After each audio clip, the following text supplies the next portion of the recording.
Back live at Indianapolis, the cars are assembled on the straightaway. Stefan Johansson started in the Indy cars at Detroit last year, where he finished third. Today he starts sixth, ahead of all other rookies. You know, this track changes over the years, from bricks to asphalt. The walls have changed several times, but this year has seen a rather massive change. Sam Posey now reports. A line chalked in the dirt almost 90 years ago, the basic form of the Indianapolis Motor Speedway. It is still the same today. While around the track, much has changed, and this year, the changes are particularly significant. For safety, the turns have been narrowed to slow the cars, and a warm-up lane has been added. The golf course is being rebuilt to designs by the celebrated Pete Dye. With this 18-hole championship course, called the Brickyard Crossing, the Speedway will soon be hosting the greats of golf as well as racing. On the track, the turns have been narrowed by replacing the innermost lane with grass. A separate lane has been created for cars warming up as well as going in and out of the pits. Rumble strips discourage shortcuts, while a new steel-reinforced outer wall anticipates next year's exciting debut of the NASCAR Stockers. The catch fencing is higher and stronger. Last year, drivers straightened out the turns by crossing the white line into the warm-up lane. This year, there is no crossing the line because there's no pavement beyond it, only the rumble strips and grass. The turns are no longer taken flat out. Passing is much tougher. As for the start, this is what it looked like last year. 3 cars abreast, a scene unlikely to be repeated in today's race because there just won't be enough room. With me is 4-time Indy winner Rick Mears, who of course retired at the end of last year. You recognize him with that beard? Rick, all the talk, of course, is about what's going to happen when this field funnels down into this narrower turn one. What do you think is going to happen? Well, you know, it's hard to predict what's going to happen, but I really think that it's on all the drivers' minds. I think they're very, very aware of it and very aware that they're going to have to funnel in. I think you might get a bit of an accordion effect, more so than in the past. But I think, again, the drivers are very aware of it, and they're going to use their head. When the race gets underway, a few laps into it, how tough is it going to be to pass? It's going to be tough to pass a car running close to the same speed you are, but I think for some of the lap cars, the slower traffic, it may even make it easier to pass, where you'll be able to set them up. You're going to see more of a timing-type passing rather than just trying to pass through the corner. Rick, I know a lot of the fans are going to miss seeing you out there on the track this year. Do you have any regrets? It's just 25 minutes to go now to the start. What are your feelings? No regrets whatsoever. I mean, I'm really having fun with it this morning. I think I'm just about as nervous as if I was in the car. But, we're looking for a good day. I want to, if there's any help that I can do to try to bring home a win, that's what I want to try to do. But I'm enjoying this new role. Well, Paul, we know we're going to miss him. Another change this year is Bobby Unser's position. He is high over turn 2 in the corporate suites. Well, Paul, we're in the Hallman suite, high above the track in turn 2, approximately 3/4 of a mile from where you are. Now, the weather and the wind conditions are often quite different over here, and the race cars go by right in front of us, no more than 75 feet from where I'm standing. The pit lane exit, which is 2 lanes wide, is also right in front of us. Now, it's okay to pass between the exit of the pits and entering the track, but remember, the rules say they must be single file when they actually enter the racetrack or face a penalty. Now, during practice and qualifying, most of the action and the excitement happen right here in turn 2. So, between the weather, the racing, and the cars leaving the pits, our new position here in turn 2 could be the most exciting place to be. 6 of the 15 crashes in practice this year have occurred in or entering turn 2. We'll keep an eye on it. The crowd is moving toward their seats.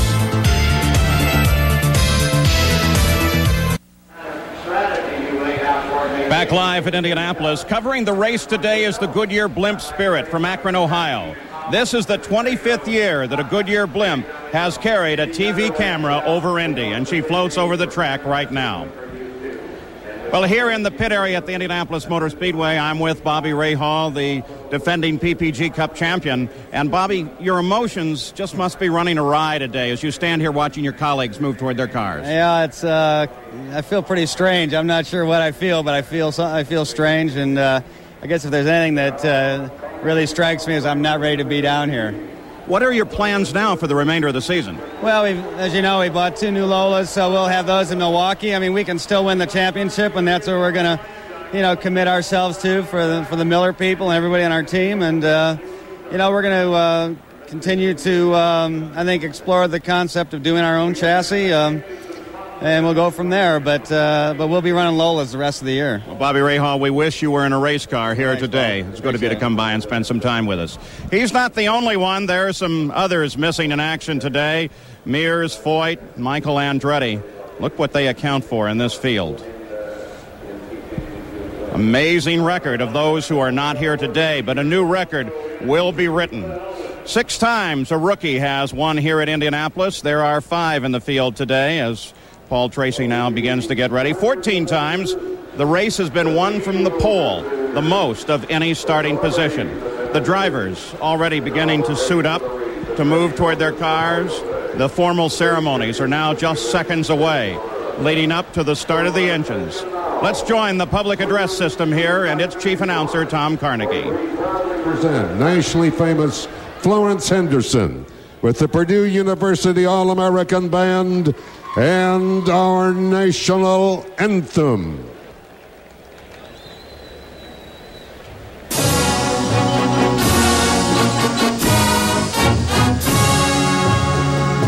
Oh, say, can you see by the dawn's early light what so proudly we hailed at the twilight's last gleaming, whose broad stripes and bright stars through the perilous fight for the ramparts we watched were so gallantly streaming, and the rocket's red glare, the bombs bursting in air, gave proof through the night that our flag was still there.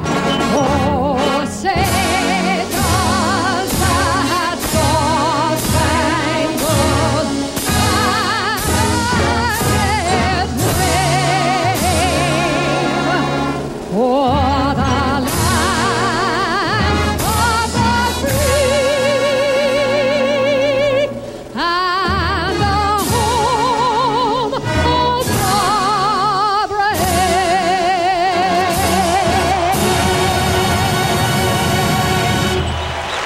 With a roar from the crowd, the formal ceremonies leading to the engine start are now underway. We'll return with more of the Indianapolis 500 after this message and a word from our ABC station.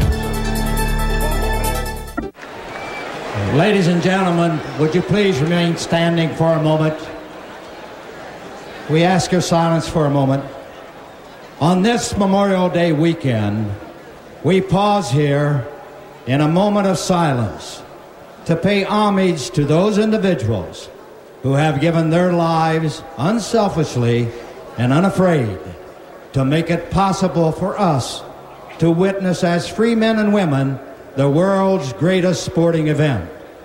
We also pay homage to those men and women who have given their lives unselfishly and without fear to make racing the world's most spectacular spectator sport.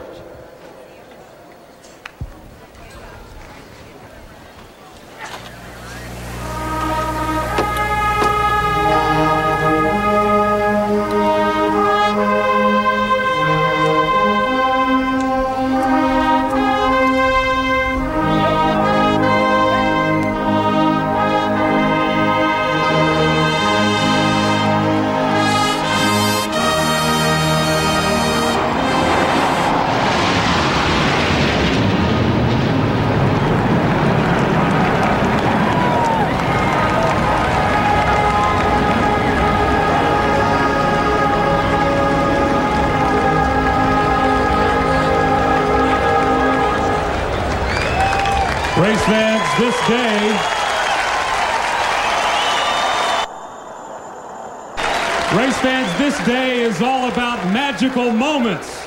And here is a magical moment. Back home again in Indiana, our dear friend, Mr. Jim Neighbors.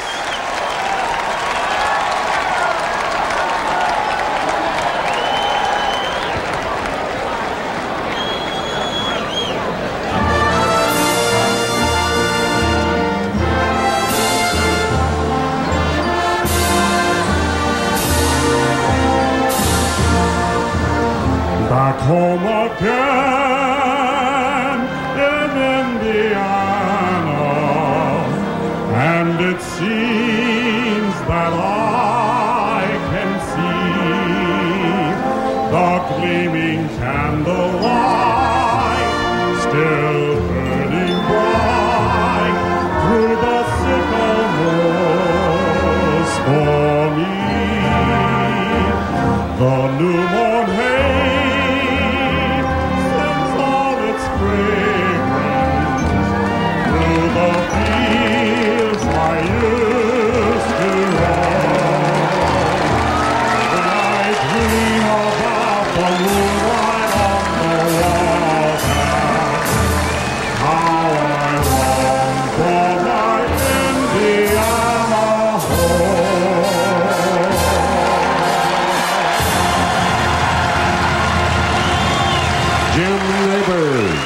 back home again in Indiana as the traditional balloons are released from the starting line. The flyover was by F-16 jets from Terre Haute, Indiana. We'll move now our public address microphone to the front of the line, where Jim Philippi will be standing by for the magic moment for the start. Ladies and gentlemen, we are at that time of the day for the command that will start the 77th running of this event. Here to give the traditional words is Chairman Emeritus of the Indianapolis Motor Speedway Board, Mrs. Mary Fendrick Hallman. Ladies and gentlemen, start your engine. There it is, the traditional